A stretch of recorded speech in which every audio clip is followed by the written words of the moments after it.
Hi everyone, Steeped in these Steps Tano here, the internet's busiest music nerd, and it's time for a review of this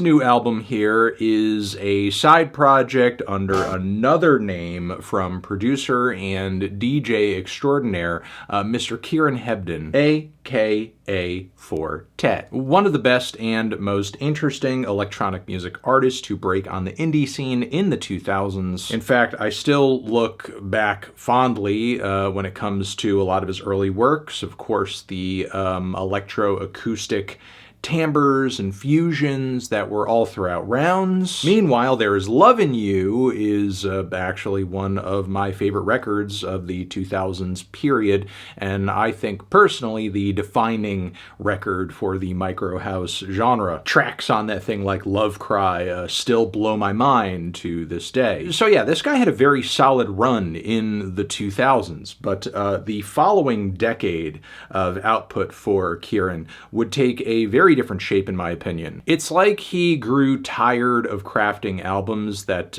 felt like albums in the traditional sense anyway. Cohesive, consistent, focused, the sounds and the flow of the track list guided by a grander vision or macro picture. This is what we were seeing less of by way of projects that kind of grew increasingly fragmented or impenetrable, like Pink, which overall was a solid release, but still more or less a compilation of 12-inch singles, or a Beautiful Rewind, which had its moments for sure, but kind of covered too many stylistic bases to be all that cohesive, which I would say was even more so the case for 16 Oceans, which even touched down upon new age and field recordings a little bit. There was also Morning Evening, which pretty much consisted of two lengthy 20-minute tracks. And as we transitioned into the 2020s, Kieran began to kind of split his focus even more, but now between different monikers and, of course, releasing music outside of the Fortet or even his own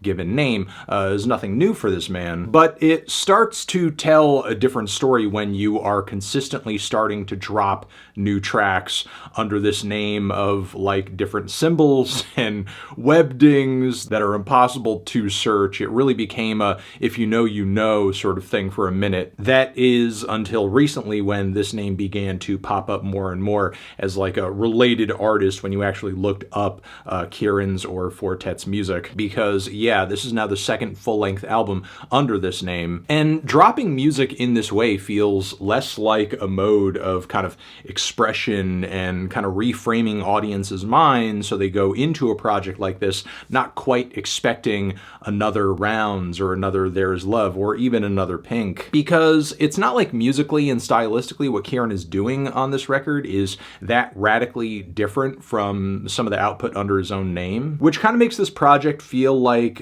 maybe a sort of artistic avoidance or an attempt at running away from the spotlight a little bit and kind of creating a bit of a separate space for those who are actually willing to go out of their way to hear what he's doing here and have an open mind about it. There is a little bit of an irony though, because in trying to throw a bit of an obstacle at fans by virtue of releasing music labeled this way, this project, this different moniker for Kieran has begun to start turning more heads simply because of the nature of the name. Either way, I have heard previous output Kieran has released in this way that didn't really stop me in my tracks. And I will say the 8 pieces that are featured on this album cover a lot of familiar ground too, but I actually was pretty impressed with the quality of these works when I actually dug into this record, as this thing here contains a lot of heady spins on techno,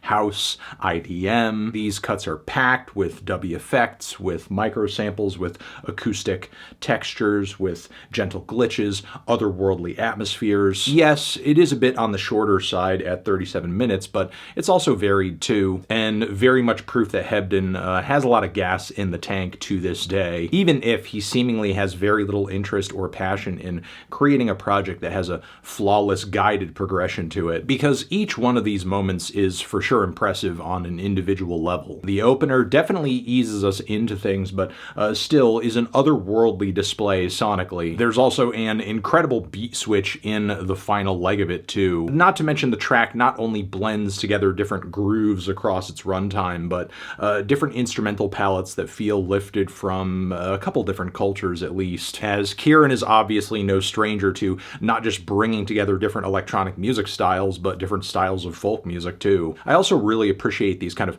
bendy, stretched synth leads that play throughout the track as well. Track 2 on this thing hits us with a much more brisk pace, driving quarter note kicks, the hi-hat playing off of those, hitting with some kind of skittering little embellishments here and there as well. And then orbiting around that, these dry, plucky synth arpeggios that almost feel like a Hebden calling card at this point. If I had heard this like out of context, labeled under another artist name, I would have to presume they were at least influenced by the guy. Still, it's a very pretty and captivating progression. Then the third track on this thing slows things down and it instrumentally feels like a micro sample tribal ritual. There's just something about these grooves that feels very primal, feels very drum circle. It's a meditative and heady one for sure. Track 4, I personally would have wished for maybe some more progression or evolution out of, but still, as it stands, it's a weird glitch number that has some W effects packed in and is not just textured, but also kind of smooth as well in terms of its overall demeanor. Like, despite it being so textured and so jagged in some aspects, there's something about it that's overall pretty relaxing as a listen. Then track 5 is maybe one of the funkiest house-inspired tracks Hebden has released under any name in a long time. The snare rolls, the vocal drops, the nimble little touches of bass throughout this thing are incredible. Then as we transition into the final leg of this project, things begin to really mellow out, and this is where the record does lose at least a little bit of steam for me. The closer is a piece that maybe leans a little bit too far into ambient territory to my ears. Track 6 is a very prickly little IDM piece with lots of bustling acoustic layers. There is a lot of detail there, there's a lot of layers at play, but it doesn't really change or evolve enough to my liking across its runtime. Once it establishes itself, it's just kind of there. But track 7 is still a highlight to my ears. It's another track that, to me, features some dubby echoes, and it's a bit of a cool techno piece with a progressively atmospheric sound and ends off with a really epic washed out finish. But yeah, overall I walked away from this project highly impressed. Again, it does flow a bit more like a compilation than a genuine album, and it is a bit on the short side, but pound for pound, this is one of the more consistently good bodies of work Hebden has released under any name in a minute, which is why I'm feeling about a light 8 on this one. Transition, have you given this album a listen? Did you love it? Did you hate it? What would you rate it? You're the best, you're the best. What should I review next? Hit the like if you like. Please subscribe and please don't cry. Hit the bell as well. Over here next to my head is another video you can check out. Hit that up or the link to subscribe to the channel. Anthony Fantano, forever.